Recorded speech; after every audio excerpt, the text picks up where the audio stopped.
کسی کو شک پڑ جاتا ہے حضرت امیر معاویہ پر، او خدا کے بندے، حضرت امیر معاویہ رضی اللہ تعالیٰ عنہ تو وہ شخصیت ہے، نبی پاک صلی اللہ علیہ وسلم نے امام حسن کو اپنے ساتھ منبر پہ بٹھا کے فرمایا یہ میرا پتر چودھری ہے، یہ سردار ہے، یہ سید ہے۔ حضور کس طرح؟ فرمایا جب مسلمانوں کی دو جماعتیں لڑیں گی تو یہ صلح کرائے گا۔ تو وہ حضرت امیر معاویہ کی جماعت جس کے ساتھ حضرت امام حسن صلح کرے، تجھے کیوں نہیں قبول؟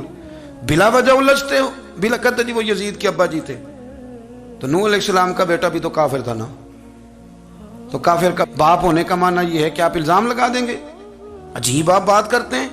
قیامت میں کوئی کسی کا بوجھ، قرآن نے فیصلہ کر دیا ہے، کوئی کسی کا بوجھ، یزید اپنے معاملات کی جواب دے گا، اس کے گھر والے اس کی باتوں کا جواب، اور جو یہ کہتے ہیں نا کہ ان کے والد معاذ اللہ ٹھیک نہیں تھے، وہ یہ بھی لکھتے ہیں کہ یزید کا پتر بڑا ٹھیک تھا۔ یزید کے بیٹا ہے جس کا نام معاویہ بن یزید ہے، یزید کے بعد لوگوں نے تخت پہ بٹھایا، 40 دن اس نے حکومت کی، اور لوگوں سے کہنے لگا کہ میں اس کرسی کے قابل ہوں، نہ میرا باپ قابل تھا۔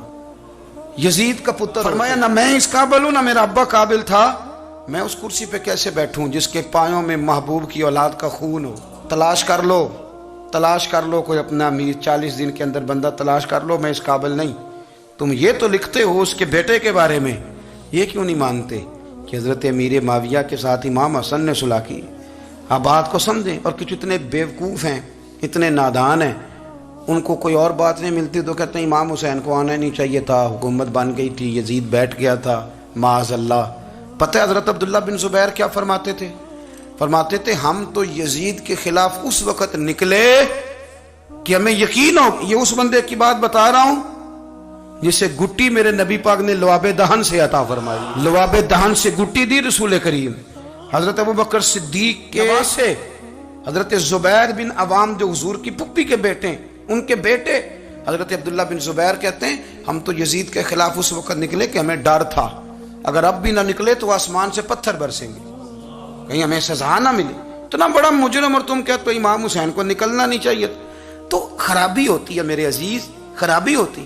آپ کو پتہ ہے میں ان مسائل پر کم بات کرتا ہوں، لیکن ضروری بڑا سمجھتا ہوں، میں سمجھتا ہوں یہ ضروری چیزیں۔ مہربانی فرمائیں کسی جگہ بھی کسی ایک کے بارے میں بھی اپنے عقیدے میں کبھی کوئی کمزوری پیدا، کبھی نہ کوئی کمزوری پیدا، اتنی سی بھی بات کسی کی سننا، کسی کی کرنا، ڈسکس، ہمارا منصب ہی نہیں، اور کچھ اور بیوقوف ہیں۔ میں یونیورسٹی میں تھا چند دن پہلے، تو لیکچر کے بعد ایک دوست مجھے کہنے لگے کہ مولوی ایک دوسرے کے پیچھے نماز نہیں پڑھتے۔ میں نے اس کو کچھ پیار کی دلیلیں بھی دی، محبت کی، اس کو کہتے ہیں الزامی جواب ہمارے اصول تفسیر میں۔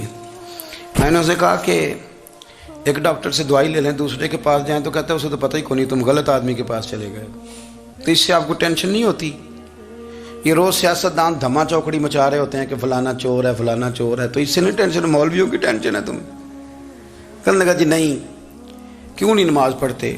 میں نے اسے کہا یار، اور وہ مجھے کہنے لگا جی آپ بڑی مثبت بات کرتے ہیں تو اس لیے میں نے آپ سے سوال کیا ہے۔ میں نے کہا یار بڑی سادی سی بات ہے، اگر تیری سمجھ میں آ گئی تو ٹھیک ہے، نہ بھی آئی تو منوانا تو میرے ذمہ ہے بھی نہیں، بتانا میرے ذمہ ہے۔ تو یہ بتا، میں نے کہا تیرے ابا جی کو، تیری اماں کو بندہ کافر کہہ گزرے، کوئی مولوی بہت بڑا شیخ الحدیث ہو، اصول تفسیر پہ، فقہ پہ، حدیث پہ دسترس رکھتا ہو، اور مستحضر علم ہو اس بندے کا، تیرے ابے اور اماں کو کافر کہے تو نماز پڑھتا ہے؟